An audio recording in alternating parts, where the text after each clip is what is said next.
Welcome to the Bringing Intimacy Back show, where intimacy is real. If you desire to intimately connect with yourself, significant other, children, family, friends, community, and higher power, then this is the show for you.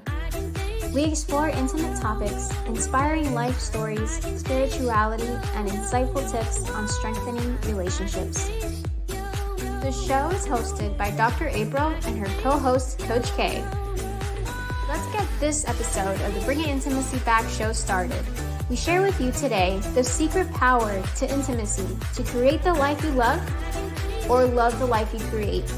Now here's your host, Dr. April, and her co-host, Coach K.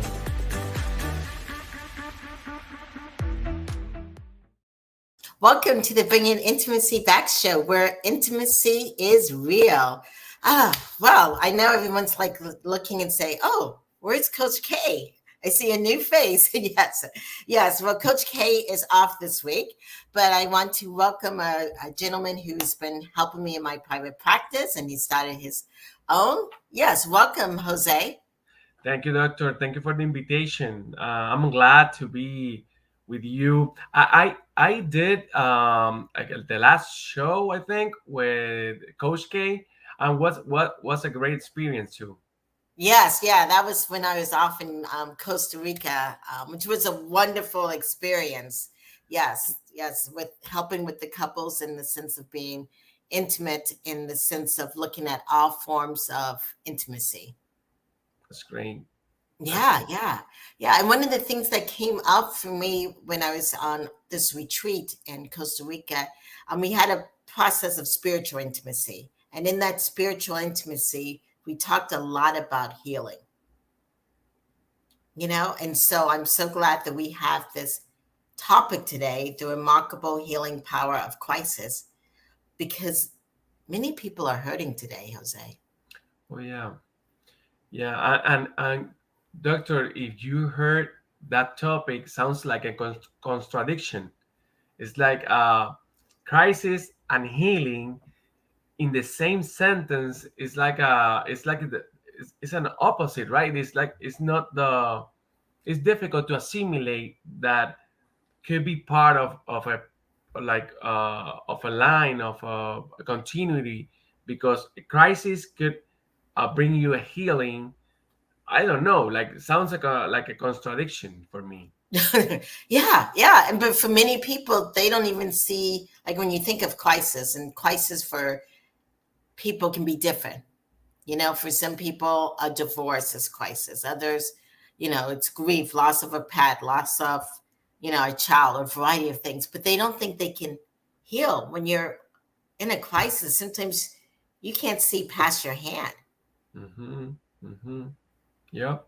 Yeah. And also, well, I know that our guest probably will expose better, but when I read a little bit about our guest, um, for me it was difficult because I have two kids. I know that um, she lose somebody very important in her life, and for me it was like a uh, for me was a trigger, because I only I can imagine that lose two of those people that are really important in my life. And yeah, I don't know, it's like I just was thinking in like loud, and Yeah, well, you're right. And yes, I guess who's coming on, and we'll talk about her in a moment. You're right. She's coming from, had such a traumatic incident that happened to her for crisis. And mhm. many people, when they have crisis of that traumatic, when it's cause of loss, of grief, they cannot get over it. Yep. No, they get stuck. Yeah. Yeah. Yeah, that's true. And Yes. I think we heard about those stories like every day about with our clients. Like it's difficult for them to overcome their situations. Yeah, you can be stuck in that situation if you don't receive help, I think. and also you need to put a lot of yourself to overcome that situation. Right. And I like exactly what you said. You need to put a lot of yourself. And one of the things that we do here every month is we honor a nonprofit, a charity. And our charity for this month, I just want to talk a little bit about it before we bring on our guest. It is the charity of Love Yourself Foundation. Because when you're in trauma and you have crisis, one of the ways to start to heal from it is to start to love yourself, which even means just going and getting help. That's one step in trying to help yourself. So what it's called is the Love Yourself Foundation.org. They really do help create help for humanity and creating a more sustainable world. So please definitely check that out. Mhm. Great workshop. And so when we come back, we're going to come back and we're going to talk about the remarkable healing power of crisis with Suzanne Falter, which I've had on the show before. She's a wonderful lady. And so I look forward to speaking with her again on this topic. We'll be back in a moment. A must-have for parents to be, first-time parents, empty nesters, and parents all around. There are infinite ways to parent a child, but the trick is trying to figure out the best way that fits you and your child. Create strong connections during pregnancy, to not pulling your hair out during the terrible twos, navigating puberty, and having adult conversations with your adult children. The Intimacy of Parenthood covers it all, and it is now on Amazon, available in Kindle, Audible, and paperback. Welcome, Suzanne, to the show. Thank you. Appreciate it, Dr. April. I'm really glad to be here with you and Jose. Yes, definitely. I know you were on the show a few years ago and you talked about your story. Jose is new and we may have some new leaders or listeners. Yes. Can you describe to us your background and how you got into this work?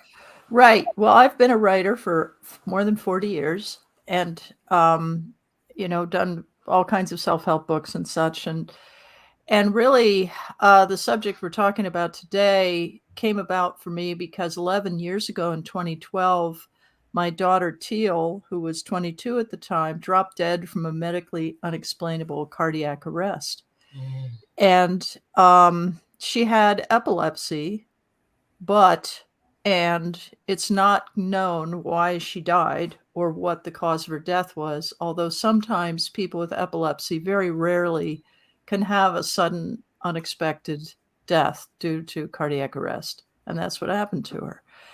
And, at the time I was working as an online marketing coach, and I was very busy and very self-involved and very wound up in my struggles. And I was not thinking about what I needed in my life. I was not thinking about how to be a better person or anything like that. I was thinking about how to make money. Right. And I was very focused on it. And I was working, really working too hard. And, that's kind of where this story started, because I realized the minute I saw her in the hospital when she was in the ER and she was unconscious and her heart had been started, but, she only lived a few more days. I really saw that, this was my opportunity to completely redo my life and live a life that was worthy of Teal, because she was very different and a really extraordinary person. Mm-hmm. Yeah. How did she, when people expect to kind of lose their parents in some aspect. Yeah, right. Yeah, yes, yeah. But no one expects to lose their kid. No. Yeah. I had had dinner with her 2 hours before she collapsed, and she was acting a little weird, but I didn't think too much about it. And in fact, I later realized she was having what they call absence or petit mal seizures. And she was very spacey. And, it was subtle. It was really subtle. And we had been told, nothing bad will ever happen to her. She just take her meds. Everything will be fine. It really wasn't the truth. Now, of course, people with epilepsy are told what all the different possibilities are, which is great. But when she was diagnosed many years earlier, it was not the case. So, you know, I just feel like so much of this event was about a reboot. And it's great that you have chosen this topic of the healing power of crisis, because crisis in that situation, I had to make a change. I knew my life was not sustainable. I knew the things that really bothered me deeply, like the work I did and the relationship I was in. I knew it all had to go. And in fact, it had started falling apart even before her death.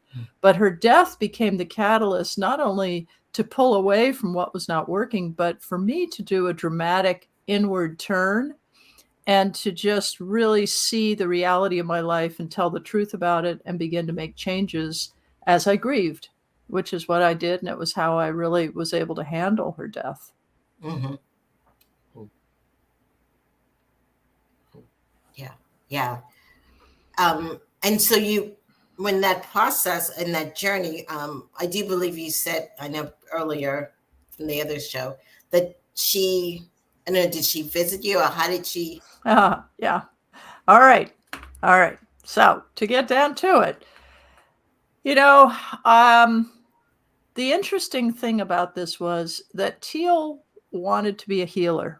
And I think I spoke about this before, but she really felt the purpose of her life was to be a healer, and particularly to help women and girls who had panic and anxiety and heavy stress. That's what she thought she was here to do. And she was just about to start taking this esoteric bunch of classes at City College in San Francisco, where we lived, the next day, the day after her collapse. Oh, wow. And she never, yes, that this would happen. Never. So that was strange to begin with. But she had called me up the day before her collapse and said, "Mom, I think I might be about to have a really big seizure." And I said, "Okay, we should go down to the ER and get you checked out." No, I don't want to do that. Something about this experience is connected to my life purpose. Okay, what's connected to your life purpose? Well, I know I'm supposed to help these people, and something about this is related to that. That was literally what she said to me. Right. So, then there I am with her all stretched out in a coma in front of me, and they're basically saying we don't think she can survive because her heart was started after like half an hour, and her brain had been completely destroyed by lack of oxygen. So, what I knew was that if she was going to die, I had to take on the healing work. So somehow in my grief, I began driving around the wine country in California, Northern California, where I still live. I now live in Oakland, but then I lived up in the wine country. I'm driving the back hills. It's very beautiful there, and there's just vistas, green vistas around me, and as I drove, I became more and more relaxed. And about 2 months after that experience of losing her, I began to feel this very tingly, light energy around me. And it had first appeared when I was in the hospital waiting, in this weird waiting period. We were trying to figure out whether she was going to come out of this coma or not. And I felt it around me in the middle of the night, and I sort of jumped up and I was like, "Is that you, Teal?" And she said, "Yes, it is." And I said, "What are you going to do? What are you going to do?" And she said, "Don't rush me. Just don't rush me." And that is exactly how she was as a kid. She was like, "Do not tell me what to do. Right. I will determine the sane course. You back off." Right. And I mean, she had excellent judgment, so that was often the case. And she said that to me, and I kind of bided my time. And she kept saying, "I need to reconcile my heart with my soul." And I didn't really know what it meant, but I did know that there was this tingly, vibrant energy, and it was Teal, and it was talking to me. So when it happened again a few months later in the car, I began to really understand what it was and not be afraid of it and feel motivated by it and feel inspired by it. And eventually it got to be that every time I got in the car, I would connect with Teal. And she would do this sometimes. Now, she was a singer, and her work was to go around the world with her little guitar in her backpack and set up shop on a street corner in, Amsterdam or Thailand or wherever she was, and just start playing music. She was an incredible blues singer, and she made money that way. And it sort of meandered around the world like that. So, that's why this book about this experience is called Free Spirited, because she was free spirited. And as a result of connecting with her, I became a lot more free spirited. And, I had this iPod Shuffle. This was 11 years ago, plugged into my my car. And I would just turn it on, and it had 2,000 songs on it. Maybe 20 were of Teal. That's 1%. 1%. And every time I was really needing to connect with her, one of her songs would come on my shuffle. Oh, wow. That's pretty weird. Yes. So sometimes they would be really apropos to what I was thinking about, or I would turn on the radio in the car and a song would start playing. Okay. Howlin' Wolf singing 300 Pounds of Joy was one of her, she loved the blues. She loved Howlin' Wolf. And that was playing while I was really asking, come on, God, higher power, show me this purpose of this hard experience. Right. And it was to return to joy. Right. So, one of the realignment, right? Yes. Yeah. One of the things that you just even mentioned that's really important in all this is finding the purpose. When there's a crisis, something happens, finding that life purpose and how that can lead to healing, Yeah. Very much so. And, in terms of the life purpose, there is something that is often said in the community of people who lose children, which is you can either be better or you can be bitter. And, you get to decide what the course of your experience will be. And I went to some grief groups where I saw people who had lost children who were still angry after almost 20 years and still talking about their rage and how could she have, taken those pills or whatever it was. And I was very aware. It was sort of like, whoa, okay. I was very aware that I had to carve out a path for myself that was going to be positive and beneficial to other people as well as myself. And I am a writer. So, basically I started to write my way through it. And I didn't share the experiences. I had many visions and many kind of waking dreams of Teal, as well as connecting to her in the car. And one in particular, I hadn't worked for a good year and a half after she died. I just couldn't work. And I was living on my savings in a friend's guest room for free in her house. I was just like really bootstrapping it. And I had ended this business that was way too stressful and I just couldn't do it anymore. And it was not in alignment with who I am or anything like that. And I didn't know what I was going to do next. And I kept, worrying about it and praying about it and sweating it out. And two things happened. The first thing that happened was that one day when I was sitting in this little office space I had trying to figure out what to do next, I heard Teal whisper to me, clean out your inbox. So I'm like, okay, inbox, interesting. I do have an inbox and it's like, loaded with old papers. I haven't cleaned it out for years. What's in there? I don't know. So I cleaned it all out. I went through the whole thing. And at the bottom, there was one piece of paper left and I'd seen nothing that was relevant. I turn over this piece of paper. It's a letter from Teal.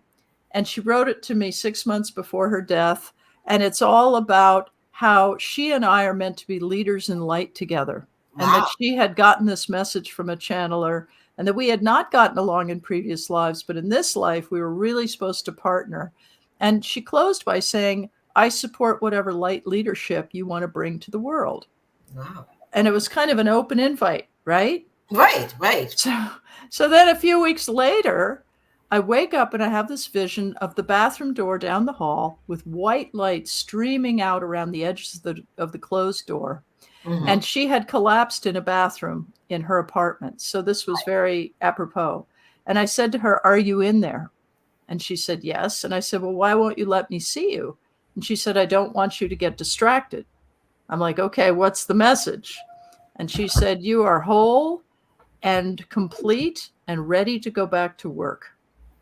So, in being whole and complete and ready to go back to work, I just basically was like, okay, universe, send it in. What am I supposed to do? I just need clarity here, please. And within about a month, I was offered a job writing fiction for an investor. And I hadn't published any fiction for 15 years. But this guy knew me and he knew my work. And he was like, you know, was a wealthy guy. He said, I just want to have fun at this point in my life. And I have this idea for a set of novels, and maybe you'd write them and I could tell you about the character I have in mind. And he just let me write these books and he funded them. And it was really wide open. And I ended up writing 8 novels for him over the next 8 years. And it was really fun and wonderful for me. It really got me started again. Right. Wow. I love that story. And I love how you said that in grief, or even I'm just thinking, even with any kind of crisis, we could think about the choice of either being better or being bitter, and how that impacts our approach toward, or even should we go toward healing? Yeah. You know, healing is a choice. We think we want to heal, and sometimes it requires doing difficult things. Mm-hmm. We think healing should be easy and comfortable and convenient and on our time schedule. But that's why we're talking about crisis, because sometimes we need to be picked up and shaken upside down until the sense returns, right? Right, definitely. I don't know, Jose, if you had clients who were just stuck, who just didn't want to heal, they're just stuck in their crisis. Yeah, in the process. And Susan, I have a question. How you identify that voice, like teal voice? How feels like, because you told me that you feel like a tingling something. How do you identify that vibe? You know, like that, because sounds like a little bit spiritual, right? Yeah, very much so. And it is exactly what you said, Jose. It's a vibe. It's like a very high vibe. So it's an excited, tingly, joyful feeling. It was like a blast of joy. You know, the white light coming out of the bathroom door. It's just high frequency. And I felt like each time I would ask, is this teal? And I would just be flooded with the knowing that it was. Mm-hmm. That certainty would come with the feeling. And, you know, I have to say it's changed over the years. It's no longer as vivid as it was in the maybe 2 or 3 years right after her death.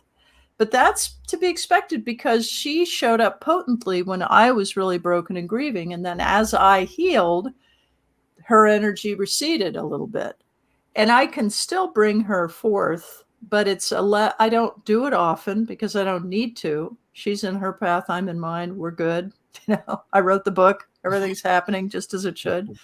And but I do get messages, you know. And I mentioned to you before we started, Dr. April, that I'm writing a book about my dad, who was an artist, and he died 42 years ago, and I still think about him, of course, as we all do. But I woke up with one of his little funny sayings. Like, I had asked him a question as I was waking up in my sleepiness, and he had answered it with one of his little funny sayings from my childhood that I remember. And you know, like the transmission was made, and then he said this little phrase, over and out, like you would say on a shortwave radio or something. And I was like, oh yeah, okay, he was right there. So, you know, I've heard other people say they know about spirits because they communicate in some sort of little familiar code. And it's just a little hit. It isn't like a big elaborate thing. Yeah. And when you talk about that grief process, I think it's very, I don't know, but for me, it's very interesting, because I remember when I lose my grandfather, I feel like very sad. I feel like I lose something important in me. Yeah. But what was interesting, because I think that I closed that process Well, because one time I have a dream, and I remember that I saw him very happy, Mm. like very peaceful. And I remember that he talked with me and he said, "Hey man, you need to be chill. I'm good. I feel good. I'm good here." And for me, I think was like that was it was interesting because was that the connection that I need to leave him like and feel more like comfortable with the feeling that he is getting a better life. I don't know where, but Mm. he's getting a better life, and I need to be like um like chill about the idea that he's better than probably than me. I don't know, like because when we lose somebody, sometimes we have the feeling of guilty. I don't know why, but Mm. we can feel that feeling, like I don't know if that happened with you. Um, but it's like when that happened, you think that you could do more, you can spend more time, and Mhm. I think that process is very important to have a great close in your. No, I agree. Closure is the healer in grief. And there is a phase of grief they call bargaining, which is about if I'd only done this, that would have happened. And I definitely went through that with Teal, and I was very guilty because I had just had dinner with her and I didn't insist, she go to the emergency room or whatever. Although later I talked to doctors who said there's nothing they could have done to prevent it. That just maybe if it had happened in the hospital, but then she would have lived with, oh my God, I had an almost fatal cardiac arrest. That's hard to live with, right? At 22. So I feel that that bargaining is always part of it. And we're just, uh, we need to know on some level that this person who suddenly left, or even we anticipated that they left, that suddenly they're just not there. And it's bewildering whether you anticipated their death or not. And that is a part of the conscious psyche that needs to be relieved, Mhm, essentially. mhm. Mhm. Yeah, Yeah.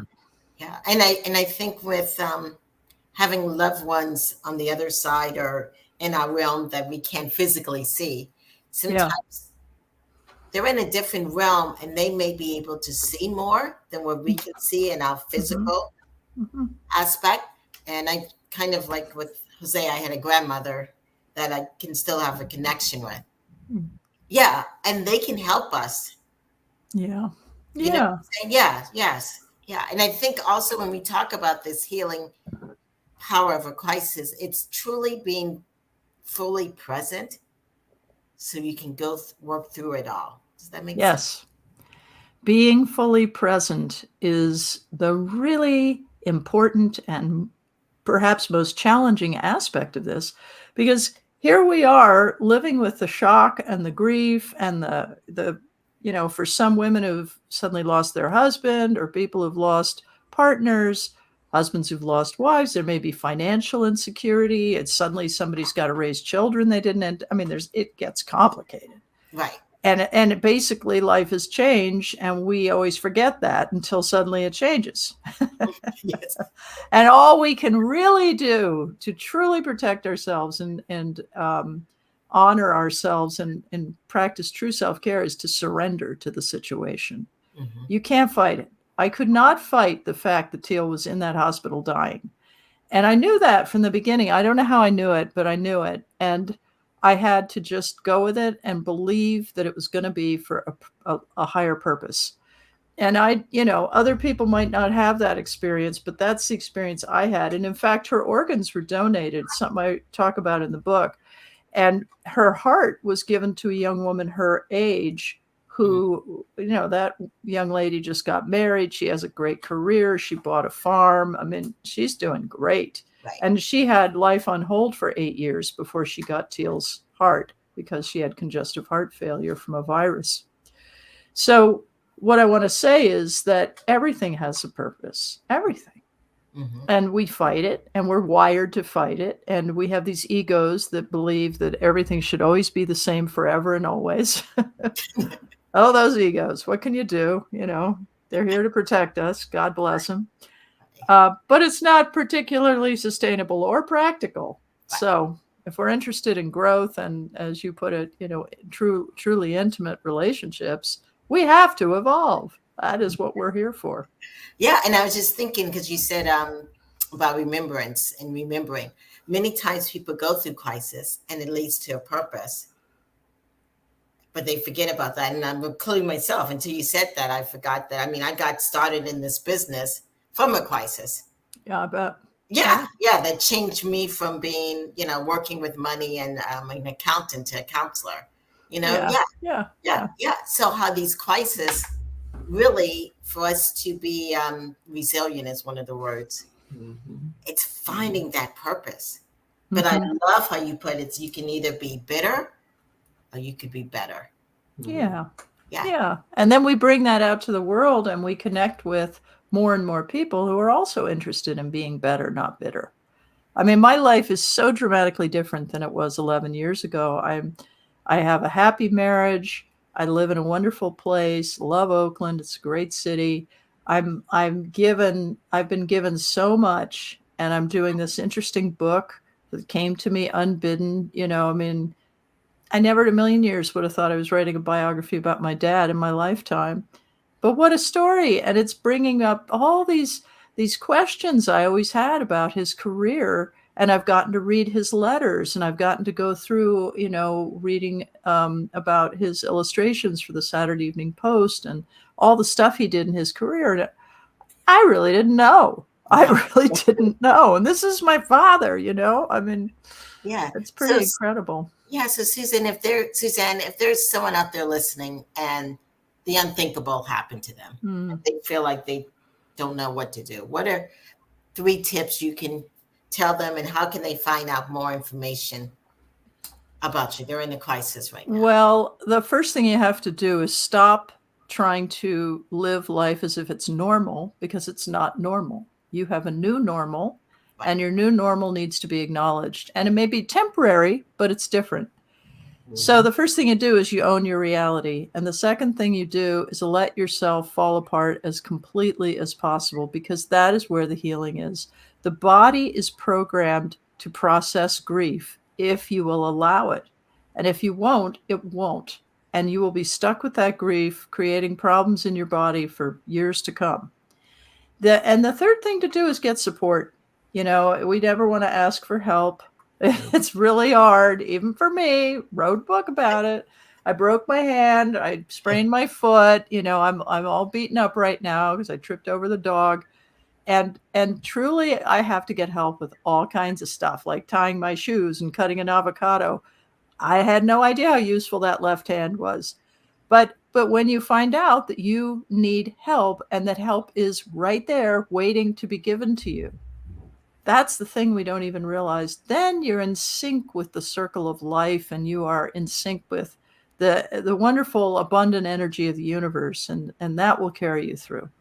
Oh, wonderful. Thank you for those 3 tips. Yeah. If people are listening and they want to get in contact with you, how can they find you? Yeah, you can find out more about my books and my work at SuzanneFalter.com, SuzanneFalter.com. Okay, awesome. And she's written 4, right? Well, 15 total. Oh, 15. But the nonfiction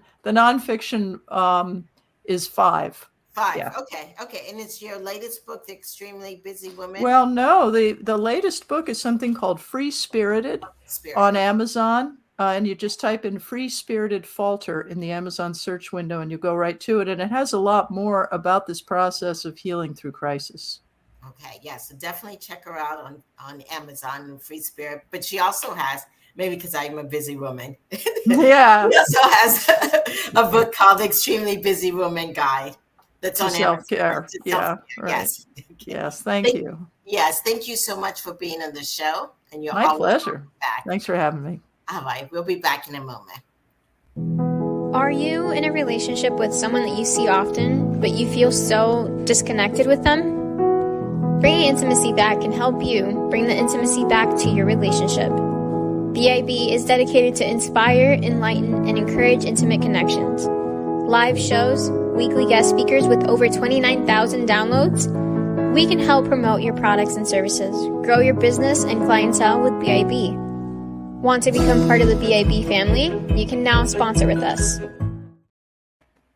Welcome back to the Bringing Intimacy show, where intimacy is real. That was wonderful to have her on the show. Yes. Yeah. And I love how she said, we just need to, when you have a crisis, you own it. You know, don't pretend it doesn't exist. Hey, it exists. And then let yourself fall apart. Cry, get upset, just let it happen.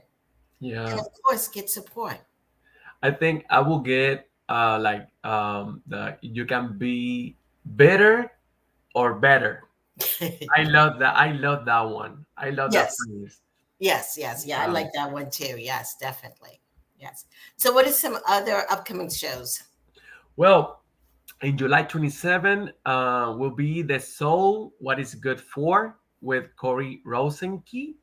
August 3, a heterosexual relationship as an intersex trans man with Lino Martinez. August 10, can you date someone with a different religious belief? The August 17 is building intentional joy habits with Elizabeth Reino. Okay, awesome. Yes, exciting things. Well, I hope that you will definitely come and co-host again sometime with us. Yeah, for me it was a pleasure. Yes. Thank you so much for the invitation. Oh, you're welcome. And if you're out there listening, please follow us on Twitter, Instagram, Facebook, and YouTube. This has been the Bringing Intimacy Back show. We'll see you next week on Thursday. See you guys next week. Bye. Bye. Thank you for listening to today's episode of Bringing Intimacy Back, where intimacy is real. You can also find us at bringingintimacyback.com, LinkedIn, Facebook, Instagram, Twitter, and YouTube. Dr. April Brown's 7-book series, Improving Intimacy, is now on Amazon. We'll see you next Thursday at 3:30 p.m. Don't forget to follow, share, and subscribe.